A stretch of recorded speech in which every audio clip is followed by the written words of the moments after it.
YouTube চ্যানেলে Google account change করার জন্য প্রথমেই আমাদের চলে যেতে হবে ইউটিউব স্টুডিও অ্যাপে। এখান থেকে আইকনে ক্লিক করে সেটিংয়ে চলে যেতে হবে। এখান থেকে সেটিংয়ে যেতে হবে। সেটিংয়ে যাওয়ার পর এখানে পারমিশনে যেতে হবে। পারমিশন অপশনে যেতে হবে। এখান থেকে ইনভাইট অপশনে ইনভাইটে যেতে হবে।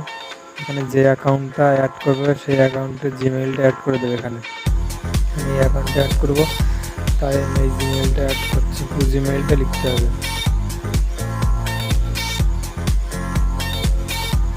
পুরো জিমেইল লেখা হয়ে গেলে এখন তুমি এই জিমেইলটা কি ম্যানেজার নাকি এডিটর নাকি লিমিটেড টাইম যেটাই দরকার সেটা সিলেক্ট করে এখানে ইনভাইটেশন ক্লিক করলে, সেন্ডে ক্লিক করলে তোমার গুগল অ্যাকাউন্ট চেঞ্জ হয়ে যাবে।